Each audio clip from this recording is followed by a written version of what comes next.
Oh, a Duba Scoop. So I am going to start by reading the 5 steps of global liberation. Then I'm going to read step 3, chapter 3, step 3 of global liberation. And I'm going to read the whole chapter to you guys. So the 5 steps of global liberation. Step 1, we acknowledge domination systems hurt us, that we never gave our consent and are no longer available to participate in life withholding strategies to meet needs. Chapter 2, Step 2. In the space of not knowing, we turn our will and our life over to love God and nature. Chapter 3, Step 3. We are ready for needs-based fellowships to replace market economy and government. You are not a worker or for sale anymore. Find your meaning and purpose. Chapter 4, Step 4. Having found your meaning and purpose, you know you are not alone. Gather your soul tribe. Chapter 5, Step 5. We are not free unless all are free. Carry the message to liberate the whole entire planet, leaving nowhere unliberated.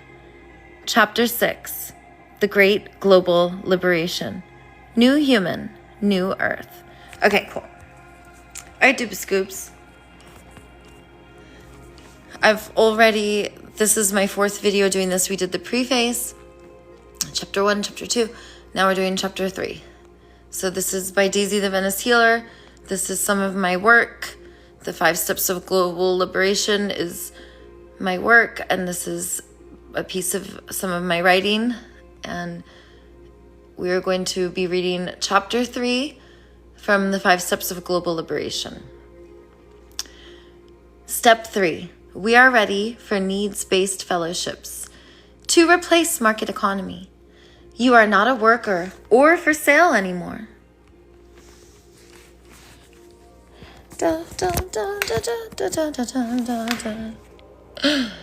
You are a super duper hero. Yeah. You get to nurture all of your gifts and talents. Follow your heart. You get to bring incredible, amazing, special, unique change to the world. You are here to do something absolutely spectacular. You are going to need all of the resources, support, accompaniment, empowerment, teachers, masters, peers, and allies, so that you can do your very important meaning and purpose. Your meaning and purpose will likely change sometimes. It may change a lot. From when you were a child, you are meant to search for your meaning and purpose. Not go to school, but really nurture what it is that you are here to do. Duba Scoop.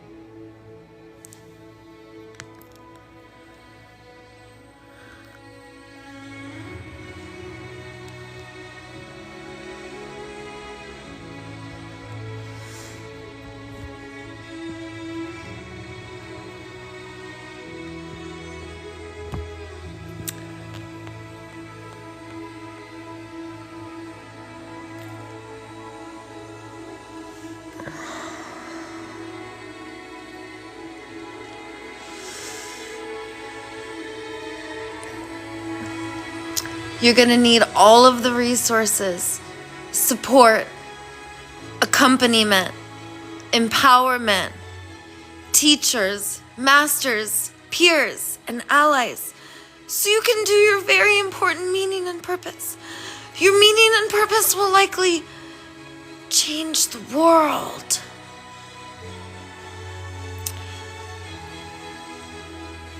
What feels like magic to you? What makes your body feel like every cell is singing and dancing? That's your meaning and purpose. It is something that you never expected. And you probably have no idea what your meaning and purpose is if you've never thought about it. It took me years to figure out my meaning and purpose. And when I finally did, I knew what I was supposed to do. And then my accompaniment, resources, empowerment, treasures, and talents started to come to me. My meaning and purpose is to write this book to awaken and unite and free humanity. I was put on this planet to awaken and unite us with a boop on the nose, as I declare all of our lovability is undeniable and ever expanding. No matter what, I am here to tell you that not only are you lovable, no matter what, but you have something really special that you were put here to do. And you have a meaning and a purpose. What is it? I want to know. So I could support you. I want you to figure it out.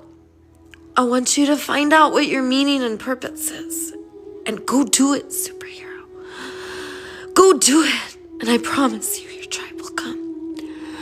They are gathering now to support you. And you will be able to do your amazing work, to do God's work, to help all of life. You will do your meaning and purpose. I promise you. This is because in the new world, we are all kings and queens, gods and goddesses, here to take care of the needs of the whole entire planet through our meaning and purpose.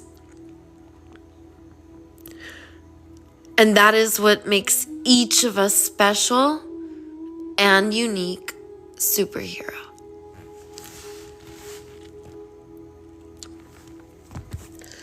That's what makes us a special and unique superhero, you guys. I get emotional because I wrote my book and I'm reading it to you guys, and I mean every word I wrote. So I feel emotional when I hear it.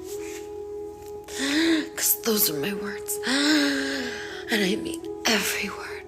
Boop. You are so lovable and you have a meaning and purpose. And I want to know what it is. I'm Daisy, the Venice healer. And I am here to awaken and unite the humans, to create a global liberation so that we can be free, so that we can thrive. And I am here to spark the fire that ignites all of us. It's because there's no special one. That's why it's just a boop on your nose. Boop. That's all. Boop. And we can't all be here to boop each other on the nose. We gotta, right? It's like we all gotta find something different. And then that's your meaning and purpose. I want to know what kind of superhero you are. My superhero name is, I am Queen. I'm Goddess Daisy, the Venice healer, and I'm Queen of Awakening and Uniting. That's how I like to say it. You don't have to come up with a superhero name. I think it's kind of cool because a lot of us were given our name, and I like to ask, who's my superhero self? The name Daisy came to me. Daisy has a lot of meaning. It means maker of kings, and it translates in the current times. That means maker of superheroes. okay? Because in our day and age, we know it's not about the king no more. It's about all of us. And I call that superhero. And that's why I call us the superheroes. I'm the awakener. And that's what a daisy is. A daisy's the maker of the kings. And daisy's always been a symbol. Daisy's been a symbol of peace and power and love and truth. There's beautiful artwork and pictures of massive weapons and violence and warlords, and then a daisy will be placed and a statement will be made more powerful enough to have an entire army dispersed, just made with a daisy. And the subtlety of a daisy doesn't start there. Daisies, we're so loving and we care so much that you could step on us. You could decide to just step on us and you will take our fragrance with you. You will walk away and you will smell even more wonderful. And life will be even more beautiful for you because you will have us with you. And that is what is so beautiful. And I'm very innocent and tender and I'm traumatized. I'm alienated from my kids. I've been ridden hard through the systems. And I'm tender like a flower, but I'm also very powerful. I make a statement. And a beautiful flower that you could just like grab and smush it and hurt it. But when you do that, there will still be a statement, because even in that moment, that flower will still love you. And that flower will still want to contribute to you and will contribute to you and be loving and life enriching to whatever degree possible, because that is the nature of the daisy. And in order to be a being of light, it takes a lot of work. You've got to constantly be ascending. There's 3 pillars I've identified. The learning and growth mindset means we're always working on ourselves. We're always uncovering a higher version. And then the next corner of the triangle is unconditional positive regard. No matter what, we create a space of unconditional love, unconditional belonging. There's no outcasting here. We're building trust and connection. And then the third corner of the triangle is creativity and spontaneity. And creativity is infused with play. So if we're creating, that means we're making something new. What are we learning? What are we doing? And it's not like learning and growth mindset, that's personal development. Like, this is what we came here to do. Are you braiding avocado trees with lime trees because we found out that they actually love each other and their branches brave and make this beautiful weave, and we can climb up it like spiders and climb down, and the trees love to be woven, and that's what you're meant to do. Like, that's the third corner. We want to be creating. We need this, just not only with ourselves but with other relationships too. How do we find our meaning and purpose? Start asking that question. What is my meaning and purpose? I was surprised and bewildered when I started to have an idea of a meaning and purpose. When it was first presented to me, one of my masters, Carlos Casados, he's a hypnotherapy healer who I studied under, and he told me to be focused, to focus on one or two things. And I didn't know what that meant at the time, but he said, just like stay focused so you're not spread so thin.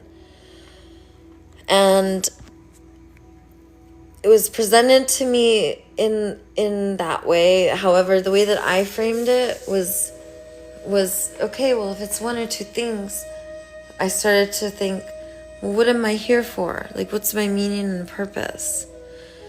And I just asked. So if you're asking, how do I find out what my meaning and purpose is?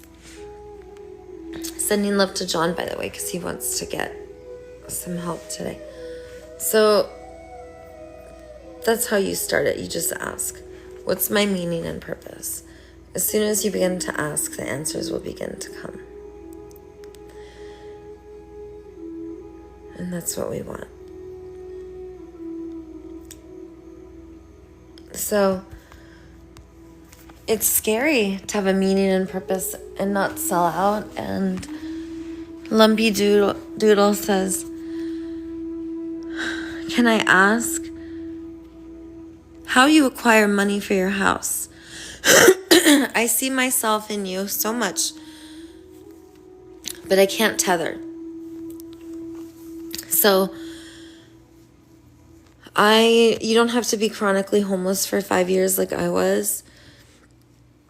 I was living at the beach asking these questions, and I was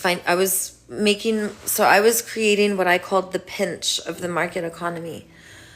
And I decided I wasn't going to touch money. I was going to feel this pinch. So I went to the beach, and I'm not telling you guys to do this, but I'm just going to tell you what I did. I was eating out of trash cans. Never once, I'm going to be sober for 7 years, August 2nd. Never once did I stop my personal development practice. My relationships kept getting better. My yoga practice kept working on myself, but I had to figure, I couldn't get food, so I had to eat out of a trash can because, I don't always want to go and take food. Sometimes I will find a score in the trash can so I don't have to go take food.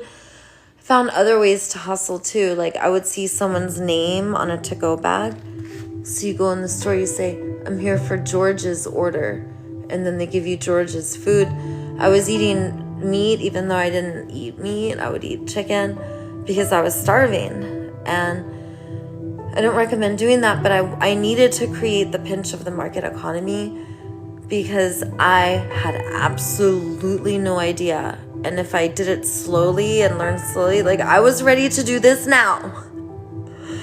I was ready right now to be done. I wanted nothing. I was so disgusted. I was so done. I was just nope, can't do it, nope.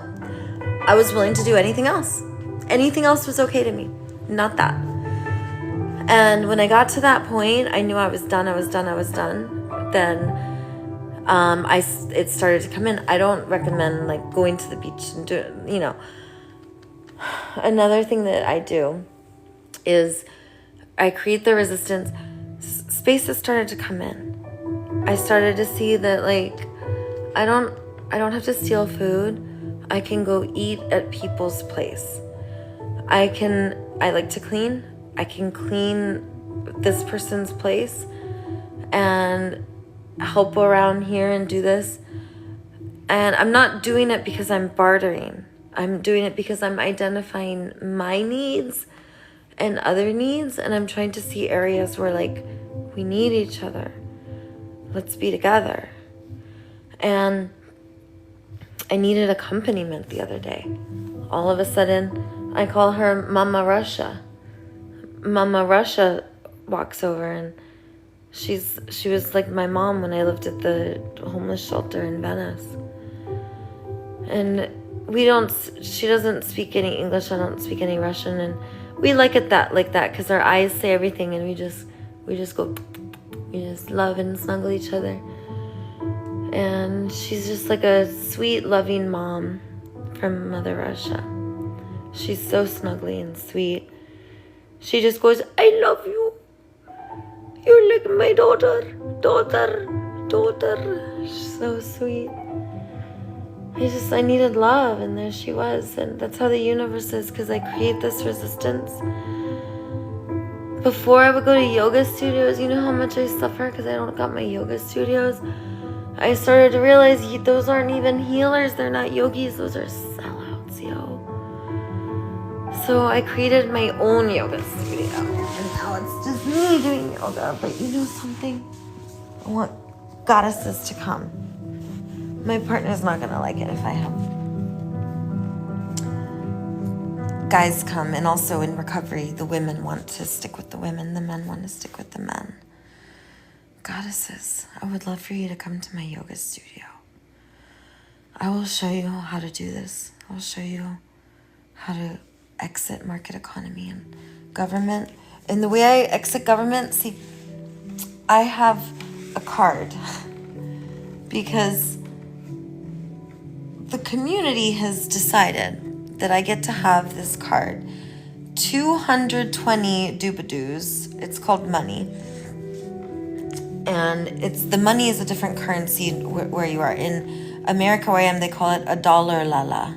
And a dollar lala, it's worth one plakala for every dollar lala. So I get 220 dollar lalas a month.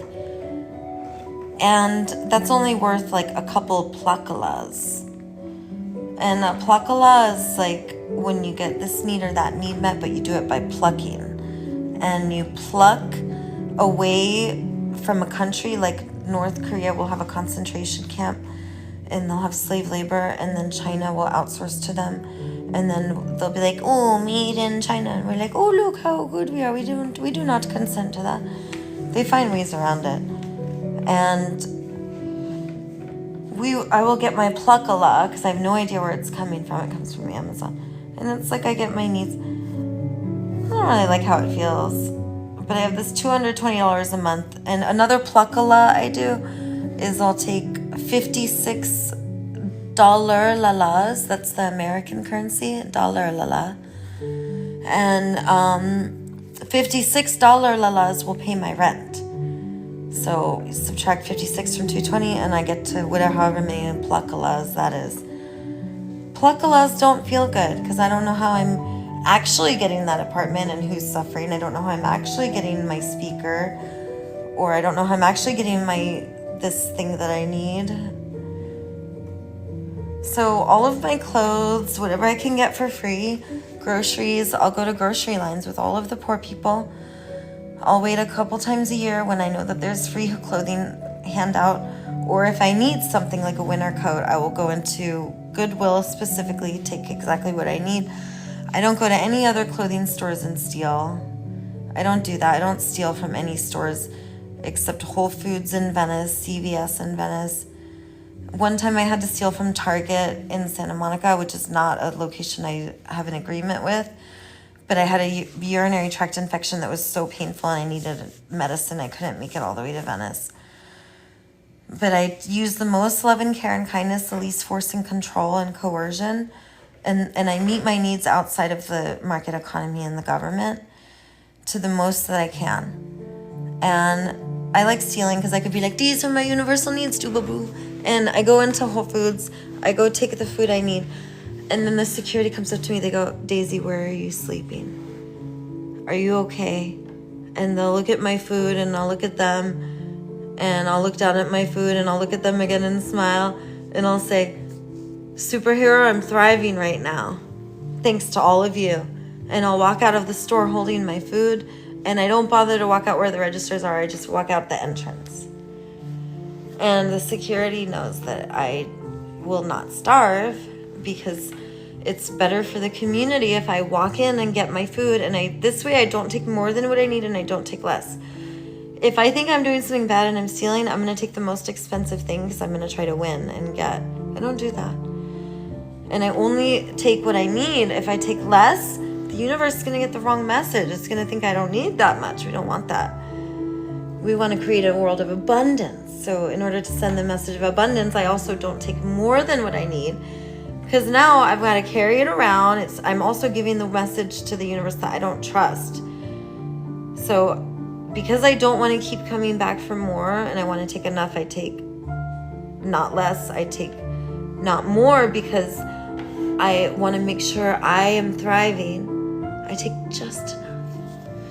And then I eat it and my body's so happy because I asked my gut. I didn't ask my pocketbook. I asked my belly. And I find that I actually don't spend that much money on food. I could fill the container all the way up. I find that my tummy doesn't want that much. I'm just going to take what I want. I'm not going to take more, even though I could. And because I'm now living with these principles integrated instead of merit-based systems, my way of being has changed and everyone around me responds differently. They treat me like a light being. I'm not safe everywhere. If I go and I take in Mar Vista or West Hollywood, or East LA, I might end up in metal bracelets. I know this. So that's why I skate down south to Venice. And I stay in Venice Beach. Santa Monica, I have this immunization a little bit. However, there are strains of the enforcement virus that I am not immune to. They are not on Team Daisy. And even in Venice Beach, if you're not on Team Daisy, you're told that Daisy's off limits. You don't mess with Daisy. You don't put her in metal bracelets. You leave her alone. They've been told that. And city council's had meetings about me. The chief of police has had meetings about me, and the chief of Parks and Recs department. They've all had everyone says leave Daisy alone, even Tracy Park.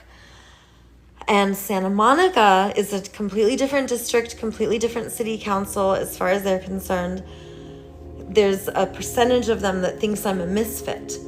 And about 90% of them love Daisy.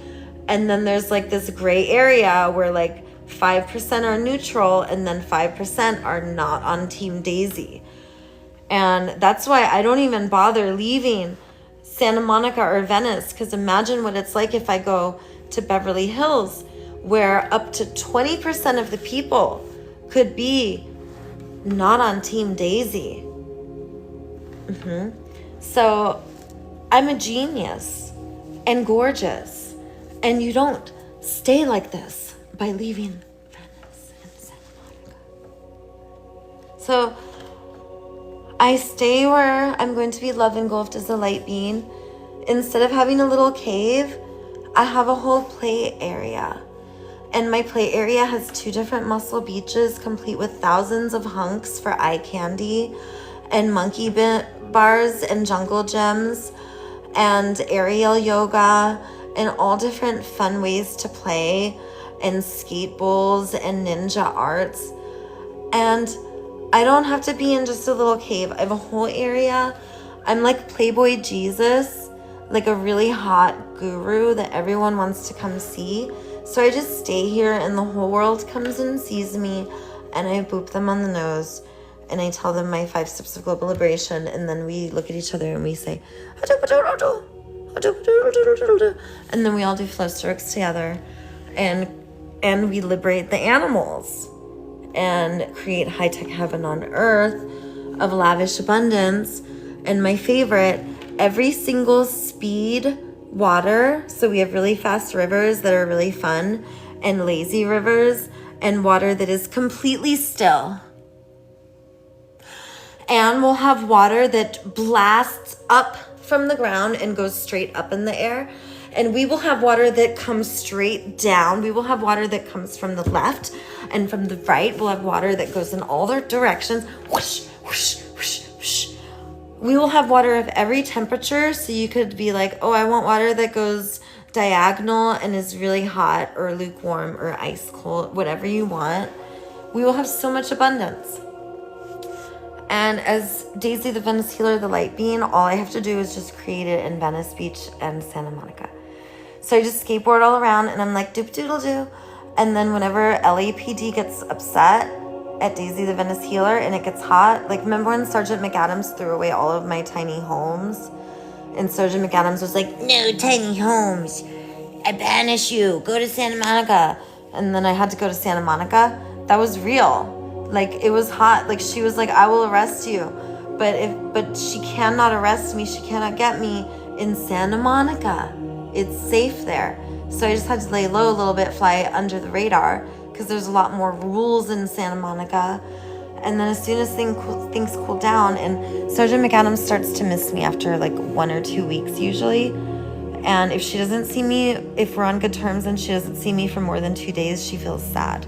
I was invited to her retirement party, but then they got cold feet and didn't tell me where it was. But it was on April 27th last year. And this divide is silly because it's created a whole entire area known as no man's land, where you can find entire encampments.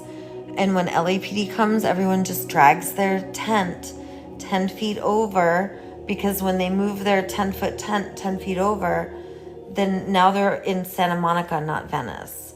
And then as soon as they come back to Venice, well, these two police stations don't play nice. So you just go to one side and don't stay in Santa Monica too long. And don't worry, LAPD only comes like a couple times a week. Asking people to move is a form of violence. When we ask ourselves, what is my meaning and purpose? We will see that our meaning and purpose is not to move homeless people. Our meaning and purpose is to make it so there's no such thing as homeless. Because homeless is when you take a universal need and add the word LESS at the end, and that's called being lesser than ourselves. And we don't do that. We don't lesser and we don't label. And we don't create terms like homeless. It's not real. Our universal needs are there because they are indisputable. And just as our lovability is undeniable, so is our thriving. In fact, we were made to thrive. And our universal needs are undeniable. They are the components to our thriving.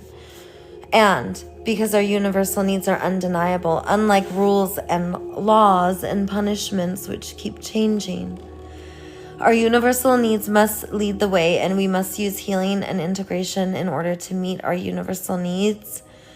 Instead of punishing and rewarding, dissolving domination systems means that instead of labeling a behavior as a crime, we see a behavior as a strategy to meet a need. And the more traumatized someone the more they're going to hurt themselves or hurt others. So that's not a crime. That's a Dubascoob who has a call to love. And we're going to say we did it ourselves when we heal and integrate that person. Because we are light beings. And I know that our species was made for more than this. We're more than what we've become. So we're going to blast off. And I am a light being here to spark you. Like a phoenix, you've been ignited. You're coming through the birth canal and you are rising. New ascension. And instead of everything being flip-flopped and backwards and we have to earn and we have to pay and we have to sell out and everything's for sale, like, nah, we don't believe that anymore. That's ridiculous insanity that causes chaos, destruction, and fighting. And we're tired of it because that's not our nature. Our biology is to love all of life and take care of each other. And there is one core wound. It is a lie. We are all living, and I will end with this because it's very important, so remember this.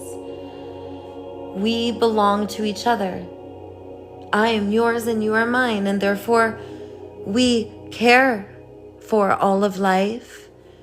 And we are not able to own anyone or anything or anywhere ever again. That is the lie that we dissolve. You cannot own because we belong to. And it's way better that way. All right, Dubascoobs. I love and release you. That was chapter 3. I'm going to do chapter 4 after a 5-minute break. I will see you. It is 10:12. I will see you at 10. We'll do 10:20. All right, I'll see you at 10:20. Bye.